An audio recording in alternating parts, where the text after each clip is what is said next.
Are you new to raw feeding?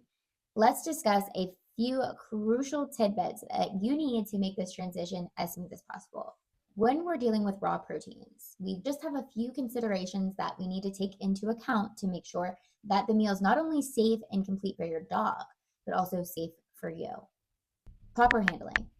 Now, for most of you, this may seem like common sense, but for those of you who do not cook, you may not understand the concept of cross contamination. The bacteria from the raw meat is more disruptive to the human than the dog. So while you're dealing with it, giving your dog all these raw bones, organs, muscle meat, that's fantastic and they are going to do great on it. But you need to make sure that your workspace is as clean as humanly possible to prevent that cross contamination and also to not give yourself all those diseases that I'm sure you've heard about. Bone safety. So there is some tidbits about bone safety that I will dive deeper into for the future. But for now, keep in mind when you're feeding your dog bones, them being raw is probably the most crucial part. You want the bone to be raw to prevent splintering. No, try to stay away from anything cooked. And when you're using any bone when feeding your dog, make sure that you're keeping an eye on them. Don't truly leave the room or walk away because you just never know what's going to happen.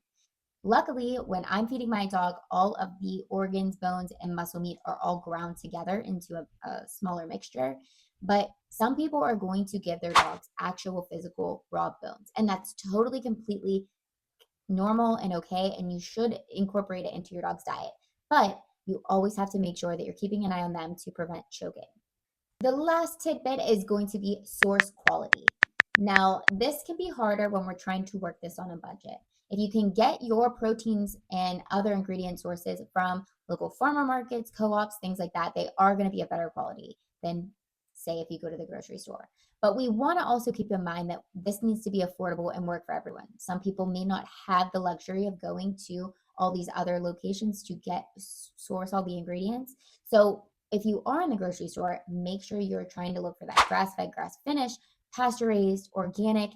Look for those key terms when purchasing all of your ingredients for your dog. If you're pumping them full of cheap meat that has a ton of antibiotics in it, it isn't going to translate as well as those organic sources. Honestly, transitioning to raw is super simple. But if you're overwhelmed, I have a ton of resources for you, including a free masterclass and a 10-day transition guide. Both are free, both are in my bio. So make sure you check them out and give me a follow.